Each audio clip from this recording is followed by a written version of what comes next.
오늘은 다윗에 대해서 살펴보려고 합니다. 다윗의 믿음. 다윗이 어떻게 그 믿음이 흔들렸는지, 다시 그 믿음이 어떻게 회복되었는지, 다윗의 믿음에 대해서 오늘 같이 한번 생각하고, 또 그 믿음이 우리의 믿음이 되기를 원하는 마음으로 말씀 전하겠습니다. 오늘 우리가 읽은 사무엘상 21장을 이해하기 위해서는 이 사건이 있기 이전에 어떤 일들이 다윗에게 있었는지 먼저 이해해 볼 필요가 있습니다. 양을 치며 살던 다윗에게 어느 날 사무엘 선지자가 와서 이렇게 말을 하는 것이에요. 하나님께서 너를 이스라엘의 왕으로 삼으셨다. 그 말을 하고 다윗의 머리에 기름을 부어줍니다. 왕이 되었다라는 의식을 행한 것이죠. 그런데 다윗은 곧 이스라엘의 왕이 되지 않았어요. 그렇게 시간이 지났는데 또 어느 날 이스라엘과 블레셋이 전쟁을 하기 시작합니다. 전쟁이 시작됐는데 블레셋 편에 있는 한 장군, 거인인데 골리앗이라는 이 사람이 이스라엘을 맞서서 이렇게 외치는 거예요. 너희들 대장 한 명 나와 나랑 단둘이 싸워보자. 이긴 사람이 승자가 되고 그 승자의 편에 속한 나라가 전쟁에서 이기는 거 하자. 그렇게 큰 소리를 치면서 하나님을 모욕하고 이스라엘 백성들에게 겁을 줍니다. 너무 큰 사람이 큰 소리로 이렇게 겁을 주니까 이스라엘 부인들이 겁을 먹고 그 누구도 거인 골리앗과 맞서려고 하는 사람이 없어요. 겁에 질려서 다 숨어버립니다. 그 광경을 지켜보던 이 다윗이 하나님을 믿는 믿음을 갖고 자기가 가장 잘하는 물매질, 그걸 가지고 돌 하나로 골리앗을 쓰러뜨립니다. 그리고 골리앗에게 가서 골리앗에 있는 칼을 빼서 골리앗의 머리를 잘라버리죠. 이 사건으로 다윗은 이스라엘의 영웅이 됩니다. 그리고 사울 왕의 사위가 돼요. 그리고 이스라엘 군대의 대장이 돼요. 아마 이때쯤 됐을 때 다윗은 지난날 사무엘 선지자가 자기에게 기름을 부어주면서 너는 이스라엘의 왕이야, 하나님이 이렇게 부르셨어 라는 그 말이 기억났을 거예요. 근데 그런 어떤 선지자를 통해서 주신 말씀을 자기의 삶에 이루어질 것을 기대하고 있을 때 황당한 일이 벌어지기 시작합니다. 이스라엘의 영웅이 된 다윗을 시기해서 사울 왕이 자기 사위인 다윗을 죽이려고 해요. 너무 황당한 일이죠. 그리고 너무 무시무시한 일이에요. 다윗은 살기 위해서 사울 왕의 위협을 피해서 도망을 칩니다. 왕궁에서 더 이상 머물 수가 없어서 예루살렘 밖을 떠나요. 첫 번째 피한 곳이 사무엘 선지자의 집이에요. 거길 갔는데 안전할 줄 알고 갔는데 사울의 스파이가 거기 있었던 거예요. 아, 여기도 안전하지 못하구나. 그래서 사울 왕의 아들, 그리고 자기하고 너무나 절친이었던 요나단을 찾아가서 부탁을 합니다. 나 좀 도와달라. 근데 자기 아버지가 거의 이성을 잃고 자기 친구인 다윗을 죽이려고 하는 그 상황을 깨달은 요나단이 자기 목숨처럼 사랑하는 다윗을 더 이상 도울 수 없다는 것을 고백해요. 그래서 다윗이 요나단과도 헤어져요. 그리고 나서 피한 곳이 바로 놉이라는 지역에 살고 있는 제사장 아히멜렉입니다. 그러니까 우리가 읽은 21장 전까지 있었던 일이 이런 일이에요. 적어도 다윗은 6번이나 사울 왕의 살해의 위협을 피해서 이제 놉에 살고 있는 제사장 아히멜렉을 찾아갑니다.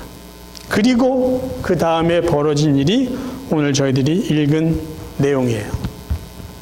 자, 오늘 저희들과 여러분과 같이 살펴보고 싶은 것은 두려움에 떨고 있었던 다윗이 그의 믿음이 흔들립니다. 믿음이 흔들렸던 다윗이 무엇을 의지했을까요? 자, 그의 믿음이 흔들렸을 때 다윗이 의지했던 첫 번째는 칼과 창입니다. 제사장 아히멜렉을 찾아가서 다윗이 거짓말을 해요. 아니 갑자기 다윗 장군이 찾아오니까 제사장이 놀랬어요. 무슨 큰일이 일어났나. 근데 살펴보니까 다윗 혼자 온 거예요. 그래서 물어보죠. 아니 다윗이 당신 왜 혼자 왔습니까? 이렇게 갑자기 왜 나를 찾아왔습니까? 이 다윗이요 뻔뻔스럽게 지금 나는 사울왕의 비밀 특명을 가지고 왔다는 거예요. 그리고 내 부하들은 이제 다른 곳에서 만나기로 했다는 거예요. 그리고 먹을 것이 없냐고 이야기를 해요. 이 상황이 전혀 다윗과 어울리지 않습니다. 특명을 수행하러 온 다윗이 배가 고프다는 거예요. 그래서 제사장이 아히멜렉이 제사장들만 먹는 떡을 줍니다. 허겁지겁 먹었을 것 같아요. 그리고 다윗이 아히멜렉에게 또 묻습니다. 부탁을 합니다. 여기 창과 칼이 있습니까? 왜 그랬을까요? 다윗을 두려워했거든요. 다윗을 두려워했어요. 그래서 오늘 본문 8절에 다윗이 아히멜렉에게 이르되 여기 당신의 수중에 창이나 칼이 없나이까? 그리고 아주 궁색한 말을 해요. 왕이 나에게 급하게 명령을 줬기 때문에 내가 칼도 가지고 오지 않고 무기도 들고 오지 않았다고 말합니다. 앞뒤가 안 맞는 말이에요. 거짓말이에요. 쉽게 말하면 거짓말이에요. 그 다음에 다윗이 뭐라고 말하냐면 한번 본문을 제가 읽어드릴게요. 제사장이 이르되 네가 엘라 골짜기에서 죽인 블레셋 사람 골리앗의 칼이 보자기에 쌓여 에봇 뒤에 있으니 네가 그것을 가지려거든 가지라. 여기는 그거밖에 다른 것이 없느니라 하는지라. 다윗이 이르되 그 같은 것이 또 없나니 내게 주소서 하더라. 그거면 충분하다는 거예요. 여러분, 다윗이 자기가 죽인 골리앗의 칼을 보고 손에 잡았을 때 어떤 생각을 했을까요? 다윗이 골리앗과 싸웠을 때 그는요 창도 필요치 않았고 칼도 필요치 않았어요. 그건 돌멩이 하나로 골리앗을 물리쳤어요. 그리고 하나님의 이름으로 나가서 싸워서 이겼어요. 사무엘상 17장 45절 말씀 읽어드립니다. 다윗이 블레셋 사람에게 이르되 너는 칼과 창과 단창으로 내게 나아오거니와 나는 만군의 여호와의 이름 곧 네가 모욕하는 이스라엘 군대 하나님의 이름으로 내게 나아가노라. 그런데 지금 다윗은요 두려움에 떨고 칼을 찾고 있어요. 근데 그 칼이 누구 거예요? 골리앗의 칼이에요. 두려움에 떨었던 다윗이 보여줬던 모습이에요. 사울왕의 두려움에 그의 마음이 흔들립니다. 빼앗겼어요. 골리앗 앞에서도 느끼지 못했던 두려움을 지금 느끼고 자기가 죽인 허무하게 무너지고 죽은 골리앗의 칼을 붙잡고 무언가 의지하려고 하고 있었다라는 것이에요. 두 번째 다윗이 의지했던 것은요 사람이에요. 본문 10절 읽습니다. 그날에 다윗이 사울을 두려워하여 일어나 도망하여 가드왕 아기스에게로 가니 골리앗의 칼을 붙잡고 있음에도 불구하고 여전히 다윗은 두려웠습니다. 사울이 그 앞에 없었는데도 두려워요. 그래서 사울을 두려워하여 일어나서 도망칩니다. 근데 어디로 도망쳤죠? 가드왕 아기스에게로 갑니다. 가드는요 아이러니컬하게도 골리앗의 고향이에요. 그리고 이 가드 땅은요 블레셋 지역의 땅이에요. 이스라엘과 대적했던 블레셋 여러 지파 중에 한 부족이 사는 곳이 가드예요. 지금 다윗이 도망치고 무언가 자기 두려움을 좀 해소시킬 수 있다라고 발걸음을 옮긴 곳이요 이스라엘의 적인 블레셋 사람들을 향해서 갔다라는 것이에요. 왜 그랬을까요? 아마 이런 논리가 성립될 수 있을 거예요. 사울의 적이 블레셋이니까 블레셋 지역에 숨어 있으면 사울의 위협 정도는 피할 수 있겠다. 뭐 이런 논리였겠죠. 근데 이것은요, 평소에 다윗에게서 전혀 찾아볼 수 없는 아주 비겁하고 부끄러운 모습이에요. 다윗은 언제나 블레셋과의 싸움에서 승리했어요. 전쟁에 나가기만 하면 하나님이 그와 함께 하셨기 때문에 승승장구했어요. 하나님에 대한 믿음과 하나님이 그에게 주신 능력으로 용맹스러웠던 장군이었어요. 그런데 그 다윗이 두려움에 떨면서 사람을 의지하는데 그 사람조차도 이스라엘의 적군이었다라는 것이에요. 하나님을 믿지 않는 이방 우상을 섬기는 사람들이었다라는 것이에요. 그래도 이곳에 가면 좀 살겠지, 그런 착각과 기대를 가지고 거기에 갔는데 전혀 뜻밖의 일이, 기대하지 않았던 일들이 일어납니다. 11절, 아기스의 신하들이 아기스에게 말하되 이는 그 땅의 왕 다윗이 아니니까 무리가 춤추며 이 사람의 일을 노래하여 이르되 사울이 죽인 자는 천천히요 다윗은 만만이로다 하지 아니하였나이까 한지라. 이 아기스의 신하들이요 이미 다 알고 있어요. 다윗에게 일어났던 일, 다윗과 사울의 관계를 다 알고 있는 거예요. 왜 사울 왕이 다윗을 죽이려고 했는지도 이들이 알고 있어요. 시기한 것 때문에, 다윗의 인기가 올라가니까. 그 소문까지도 다 알고 있어요. 다윗이 그 순간 아마 머리가 다 섰을 거예요. 실수했다. 큰 실수를 했다라고 깨달았을 거예요. 이제 아기스 왕의 한마디면 자기는 자기를 둘러서 있는 그 아기스의 신하의 칼에, 단칼에 목이 벨지도 몰라요. 이리떼에 둘러싸인 양, 그런 초라한 모습입니다. 얼마나 두렵겠어요. 그리고 얼마나 후회했을까요. 온몸으로 죽음의 공포에 휩싸인 다윗이 이 순간을 모면하기 위해서요, 이상한 행동을 해요. 이상한 행동을 합니다. 우리는 이런 다윗의 모습을 잘 모르고 있어요. 그가 그 다음에 의지했던 것은요, 미신이에요. 미신. 다윗이 미친 짓을 하는데 그것하고 미신과 무슨 관계가 있나 조금 이따 제가 설명드릴게요. 자, 죽을 것 같은 공포, 위협을 느낀 다윗이요, 미친 짓을 하는데 읽어드립니다. 12절, 13절. 다윗이 이 말을 그의 마음에 두고 가드왕 아기스를 심히 두려워하여 그들 앞에서 그의 행동을 변하여 미친 채 하고 대문짝에 그적거리고 침을 수염에 흘리매. 갑자기 미친 척을 하는 거예요. 문을 막 긁어요.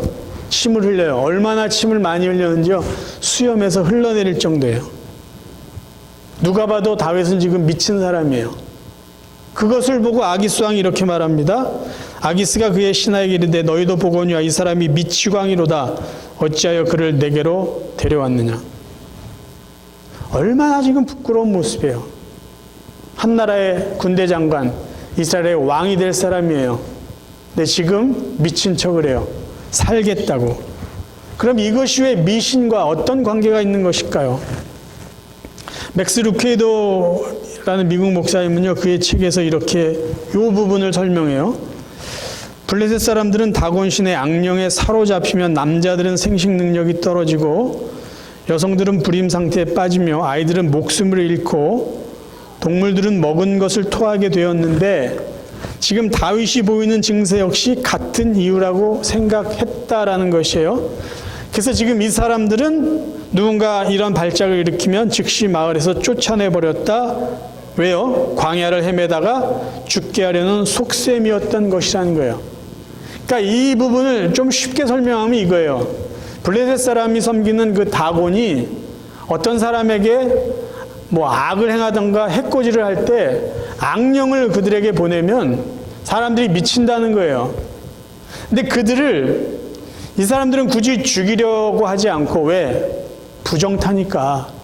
자기들도 괜히 그 사람한테 어떻게 했다가 그 악령이 자기들에게 씌우면 안 되니까 이들을 마을로 쫓아내는 거예요. 조용히. 왜요? 쫓아내서 그냥 광야에서 죽게 하려는 거죠. 다윗이요, 이 블레셋의 이 미신을 알고 있었던 거예요. 그래서 이 위협을 피할 수 있는 건 한 가지다. 내가 미친 척해서 박원의 악령에 들린 것처럼 하면은 이 사람들이 부정탈까봐 나를 죽이지 않고 내버릴 것이다 라는 것을 다윗은 알고 있었다는 것이죠. 근데 여러분, 놀라운 게 있어요. 현대어 성경을 제가 읽어봤는데 현대어 성경은 이 부분을 이미 다 아는 듯이 그 내용에 포함시켜 놨다라는 것이에요. 현대어 성경으로 사무엘상 21장 13절을 읽어드립니다. 여기서 그는 다윗이에요. 그들이 보는 앞에서 갑자기 미친 척을 하였다. 그 당시 미친 사람은 종교적으로 죽이지 않는 풍속이 있었기 때문이다. 사람들이 그의 몸을 붙들자 그는 문짝을 꽝꽝 치고 수염에 침까지 흘렸다.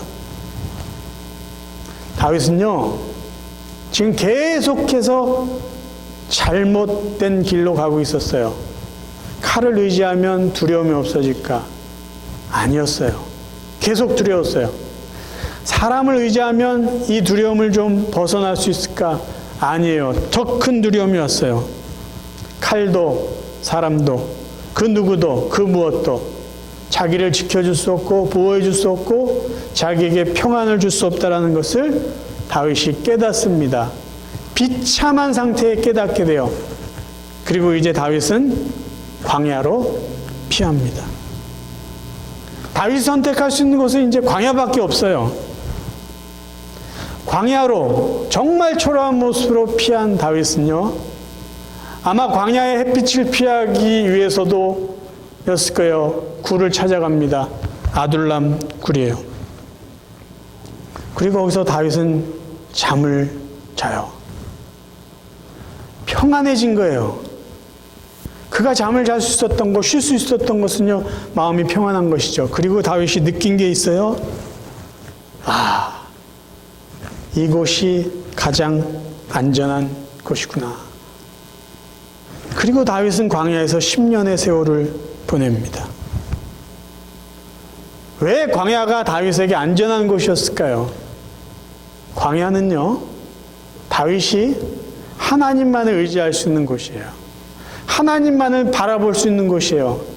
하나님과 독대할 수 있는 곳이었어요. 거기에는 칼도 필요치 않아요. 사람도 없었어요. 그런데 그게 가장 안전해요. 왜? 하나님이 함께 하셨기 때문이에요. 하나님과만 함께 했기 때문입니다. 우리가 기억할 게 있어요. 다윗의 상황은 변하지 않았습니다. 사울은 여전히 다윗을 위협하고 죽이려고 했어요. 다윗은 여전히 도망자였어요. 다윗이 살고 있는 곳은 광야였어요. 그런데 그의 마음은 평안했습니다. 왜요? 하나님 한 분 때문이에요. 단 한 가지 이유, 하나님이 그의 피난처가 되어주셨고 그의 방패가 되고 칼이 되고 그의 돕는 자가 되어주셨기 때문이에요. 다윗은 광야에서 다시 하나님을 만나죠. 다시 그의 믿음이 회복되죠. 사실 다윗은 믿음이 있었어요. 근데 그 믿음이 언제 흔들렸냐? 두려움이라는 것 때문이에요. 사울의 위협, 거기에 너무 마음이 빼앗겼어요. 여전히 함께 하셨던 하나님, 그 믿음이 두려움으로 감춰졌던 거예요. 근데 그 믿음이 어떻게 회복됐을까요? 어디서 다시 발견됐죠? 광야. 아무것도 보이지 않는 광야에서 하나님만 보였기 때문에 그는 이전에 하나님에 대한 믿음을 다시 확인하고 회복할 수 있었던 것이에요.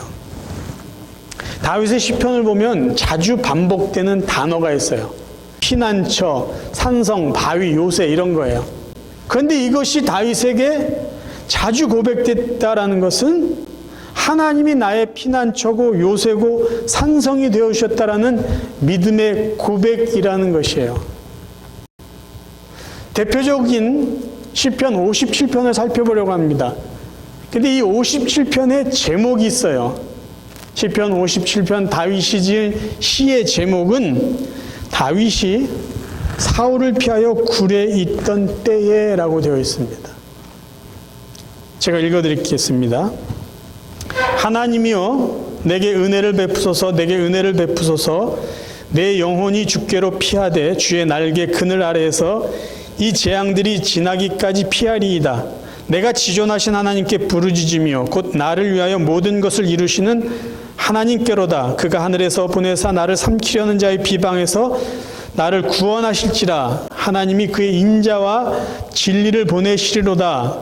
하나님이여 내 마음이 확정되었고 내 마음이 확정되었사오니 내가 노래하고 내가 찬송하리이다. 내 영광아 깰지어다. 비파야 수금아 깰지어다. 내가 새벽을 깨우리로다. 주여 내가 만민 중에서 주께 감사하며 뭇 나라 중에서 주를 찬송하리이다. 무릇 주의 인자는 커서 하늘에 미치고 주의 진리는 궁창에 이르나이다.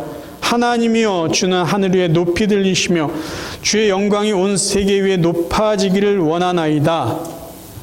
아멘. 다윗은요 아둘람굴에서 노래를 하고 있어요. 아니 어떻게 노래할 수 있었을까요?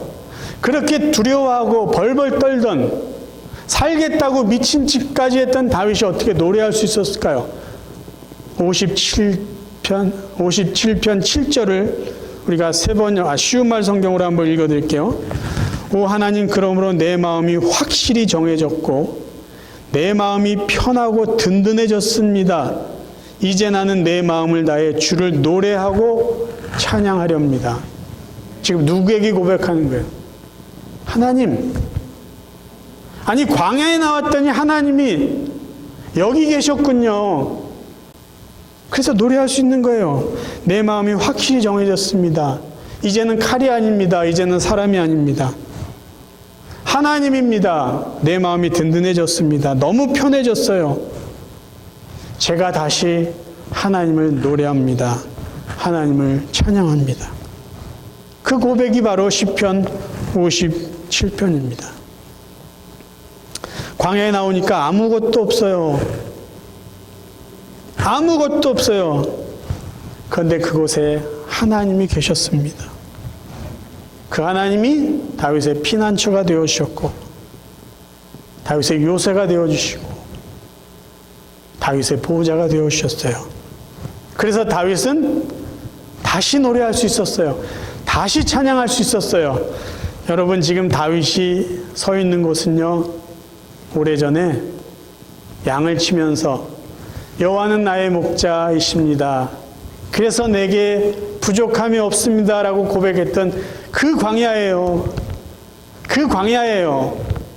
광야는 하나님을 하나님으로 인정하고 하나님을 나의 아버지로 나의 구원자로 다시 고백하면서 찬양할 수 있는 장소입니다. 여러분 생각해 보세요. 만약에 다윗이 골리앗의 칼을 붙잡고 두려움을 이겼다면은 만약에 다윗이 블레셋 사람과 힘을 합쳐서 다윗과의 문제를 해결했다면 하나님께서 인정하고 축복하고 사용하는 이스라엘의 왕이 될 수 있었을까요? 하나님이 영광 받으시는 정말 마음이 합한 자가 될 수 있었을까요? 왜 하나님은 다윗을 광야까지 내몰았을까요? 다시 찾으라는 거예요. 다시 붙잡아라. 다시 의지해라. 내가 너의 하나님이다. 다윗은 이 믿음을요, 광야에서 회복한 이 믿음을 가지고 남은 평생을 살아갑니다. 남은 평생을 살아가요. 아들이 반란을 일으켰을 때도 하나님만 의지한다라는 고백을 해요. 흔들림 없는 믿음으로 살아갑니다. 말씀을 정리하겠습니다. 이민자로 살아가는 것 굉장히 힘들어요. 이민자만 힘들겠어요. 내 고향 내 땅에서 사는 것도 쉽지 않습니다. 근데 이민자의 입장에서 한번 우리의 삶을 되돌아볼까요? 그래, 이 외국 땅에 와서 한번 잘 살아보자. 그래, 이곳에 와서 자식 좀 잘 키워보자. 마음을 가다듬고 했어요. 노력했어요. 근데 순간순간 두려움이 밀려옵니다. 내 한계를 느껴요. 두려워요. 그래서 저희들 어떻게 살았죠? 우리도 다윗처럼 실수했어요. 거짓말도 그냥 막 해봤어요. 좀 잘 살아보겠다고 거짓말인지 알고도 했어요. 별로 나를 인정해주지 않는 사람한테 아쉬운 소리도 해봤어요. 나는 사람 믿지 않는다고 이야기했으면서 사람한테 가서 도움을 청해봤어요. 때로는요, 미신인 줄도 알아요. 걔는 내가 하나님 믿고 어렸을 때부터 살았는데 이거 미신인 줄 알면서 우습게 본 거 알면서도 저런 거 믿는다고 되는 일이 없다는 거 알면서도 혹시나 해서 그것도 해봤어요. 왜요? 살아보겠다고. 근데 여러분, 지나온 세월들을 보면 그런 것들이 여러분 살게 해주셨습니까? 그런 것들이 여러분 자녀를 좀 더 잘 키워줬나요? 아니잖아요. 하나님이 하나님의 방법과 하나님의 시간에 또 하나님의 사람들을 통해서 우리를 지금까지 인도해 주셨잖아요. 광야에서 우리는 살아왔지만 그 광야에서 하나님은 여전히 우리의 보호자가 되어 주셨어요.